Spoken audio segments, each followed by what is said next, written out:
नमस्कार, मैं हूं परवीन पठान और बहुत ही स्वागत करती हूं आपका समाचार इंडिया न्यूज में। आइए शुरू करते हैं आज की खबर। सूरत के मान दरवाजा रिंग रोड विस्तार में स्थित पद्मानगर वसाहत की एक गरीब पीड़ित महिला के साथ उसे जबरन डरा धमका कर लगातार 3 सालों तक उसका शारीरिक शोषण करके उसे मेंटली और प्रैक्टिकली जबरन उत्पीड़न करके एक हवसखोर दरिंदे ने उसे अपनी हवस का शिकार बनाया और उसके साथ 3 सालों तक जबरन दुष्कर्म किया, जिससे तंग आकर उस पीड़ित महिला ने सूरत के चौक बाजार विस्तार में स्थित लोक समस्या निदान केंद्र संस्था में जाकर अपनी परेशानी और लोक समस्या निदान केंद्र संस्था के प्रेसिडेंट समद भाई शेख ने उस महिला को न्याय दिलाने के लिए सूरत शहर सलावतपुरा पुलिस थाने के पीआई साहब और सूरत शहर पुलिस कमिश्नर साहब को लिखित रजूआत की और पीड़ित महिला के लिए इंसाफ की गुहार लगाई।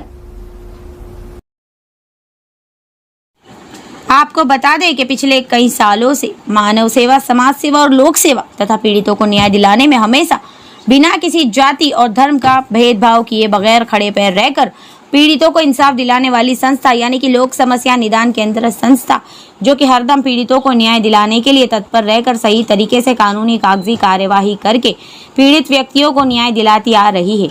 इसी एनजीओ ने एक बार फिर एक पीड़ित महिला को इंसाफ दिलाने के लिए एक मुहिम की शुरुआत की है। आपको बता दें कि सूरत के मान दरवाजा विस्तार में स्थित पद्मानगर वसाहत की एक गरीब परिवार की विवाहिता महिला, जो कि घर काम करके अपने परिवार में एक आर्थिक रूप से मदद रूप होते हैं, उस पीड़ित महिला को उसी के परिवार के संबंधी, जो कि रिश्ते में उसके मामा लगते हैं, उस हवसखोर दरिंदे सलीम घाची नामक व्यक्ति ने लगातार पहले तो उसी के घर में रहकर उसे डरा धमका कर उसके पति और उसके बच्चों को जान से मारने की धमकियां देकर उसके साथ जबरन लगातार उस पीड़ित महिला को अपनी हवस का शिकार बनाया और फिर एक दिन उसे घर से बाहर बुलाकर जबरन उसे उठाकर कामरेज के आंबोली गांव में ले जाकर करीब 2 साल तक उसे अपनी निगरानी में रखकर उसके साथ जबरन शारीरिक शोषण किया।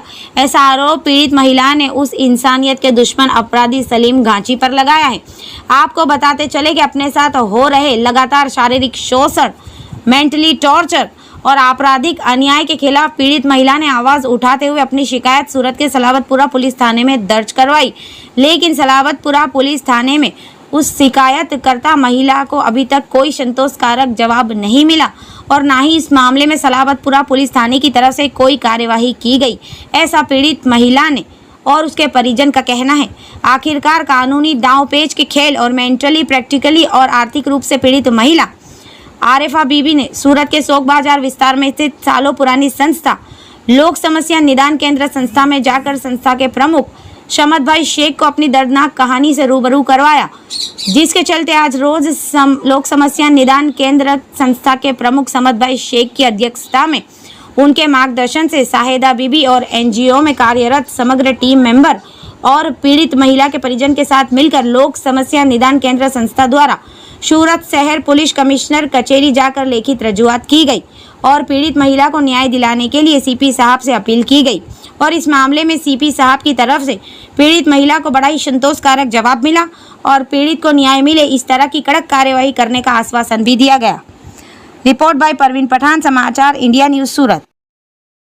नमस्कार दर्शकों, मैं हूं परवीन पठान और बहुत ही स्वागत करती हूं आपका समाचार इंडिया न्यूज में। जैसे कि आपको बताएं कि लोक समस्या निदान केंद्र संस्था, जो कि सालों से पीड़ित अन्यायों को इंसाफ दिलाने में बड़ी ही माहिर और मशहूर संस्था मानी जाती है। ऑल इंडिया लेवल पर समद भाई शेख की ये संस्था कामगिरी कर चुकी है और आज भी एक ऐसी ही डोमेस्टिक वायलेंस और शारीरिक शोषण से पीड़ित महिला इंसाफ के लिए समद भाई शेख लोक समस्या निदान केंद्र, जो कि चौक बाजार में स्थित है, जिसकी ऑफिस, जिसकी ब्रांच और ऑल इंडिया लेवल पर जो संस्था काम करती है, उसी के मतलब समद भाई के पास आज वो पीड़ित महिला आई है न्याय की अपील लेकर। आइए जानते हैं उस पीड़ित महिला की क्या क्या फरियाद लेकर वो समद भाई के पास इंसाफ की अपील लेकर आई है। चलिए बात करते हैं लोक समस्या। नमस्कार, मैं लोक समस्या निदान केंद्र प्रमुख समद भाई शेख। आज एक पीड़ित महिला की हमारे लोक समस्या निदान केंद्र में फरियाद आई है।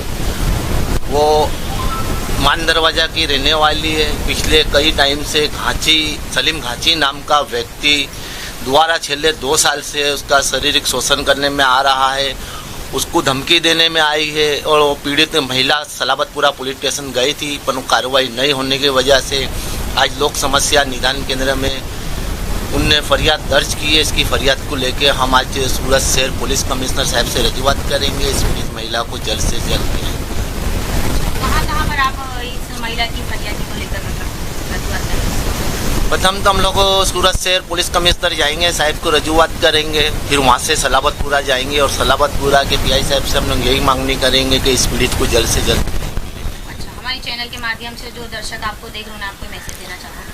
बस दर्शकों को यही मैसेज दूंगा कि ऐसे तो पीड़ित महिला हो जिसको हम सपोर्ट देने के आगे आए और ऐसी महिला का मदद करें। अच्छा, पिछले कितने सालों से आप इस तरह की समाज सेवा करते हैं? मैं पिछले 18 सालों से इसी तरह समाज की सेवा करते आए। अच्छा, समाज सेवा करने की इंस्पिरेशन आपको कहाँ से? बस एक प्रेरणा जागी जब हम लोग पेपर पढ़ते, उस पर अखबार पढ़ते, उसमें देखते कि भाई कहाँ घटना होती, कैसी होती। इसी तरह के हमारे को सोशल मीडिया के जरिए शौक जागा कि हम भी ऐसा एक अच्छा काम करें जो देश के लिए बहुत खूब और बहुत ही सरल होए और देश के लिए एक अच्छे नागरिक बन के बताए। अच्छा, मतलब आप काफी स्ट्रगल करके लोगों को न्याय दिलाते हैं। तो कोई ऐसा मोमेंट, ऐसी बात जो आप हमारे दर्शकों के साथ शेयर करना चाहोगे सर? बस आपने जो समाज सेवा की उस दौरान?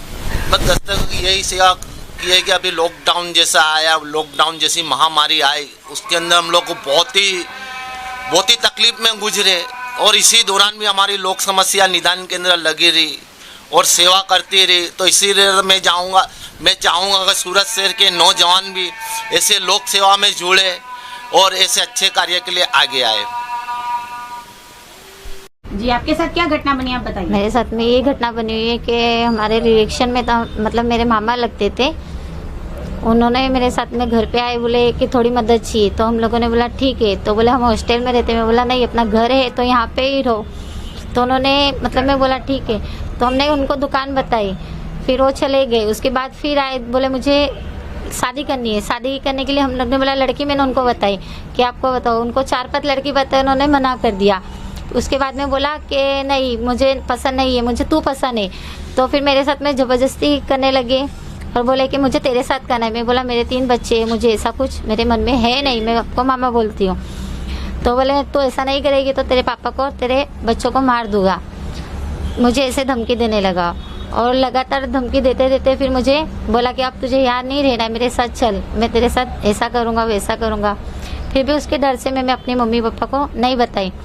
उसके बाद में मुझे लेके गया, बोला चल अपने यहाँ पे रहते, ऐसा बोला। तो यहाँ पे अम्बोली में घर लिया। 2 साल तक का लगातार मुझे वो वहाँ पे अक्खा दिन रखता था। फिर मैं बाद में शाम को बोलती थी मेरे मम्मी पापा को कि मैं घर काम पे जा रही हूँ, ऐसा बोल के मैं घर चली आती थी रात।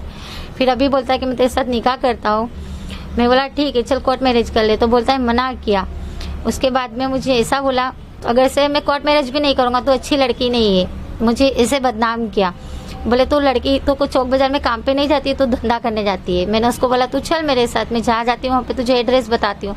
बोला मुझे आना नहीं है, बोला मैं पुलिस केस करूँगी। तो मुझे बोलता तुझे जो करना है कर ले, मेरे पास में भी पीआई है, पुलिस कमिश्नर है, सब है, तेरे को जो करना है वो कर ले, जो भी पुलिस वालों में तोड़ लूँगा। मुझे ऐसे धमका। सलीम घाची। अच्छा, आपके साथ जो अन्याय हो रहा है उसके लिए आपने पुलिस फरियाद की? मैंने पुलिस फरियाद की सलावतपुरा पुलिस चौकी में। उन लोगों ने मेरी कोई फरियाद नहीं ली, उन्होंने मुझे ही उल्टा बोल के भगा दिया वहाँ से। आगे आपकी क्या मांग बस है? मेरी मांग यही है कि बस मुझे इंसाफ मिले और मेरे 3 बच्चे, मुझे उसके छुटकारा चाहिए। आज के आज मुझे वो कुछ भी वो पकड़ाना चाहिए और नहीं छुटकारा मिले तो फिर मैं अपना कुछ भी कर लूँ। अपनी फरियाद लेकर आप अभी कहाँ पर आए? मैं समद भाई के पास आई हूँ अपनी फरियाद लेके। मेरा यहाँ पे मेरा समझ भाई से इतना ही बोलना है कि मुझे जल्द से जल्द इस चीज़ से छुटकारा चाहिए और सामने वाला व्यक्ति पकड़ाना चाहिए। इतना मुझे इंसाफ मिलना चाहिए।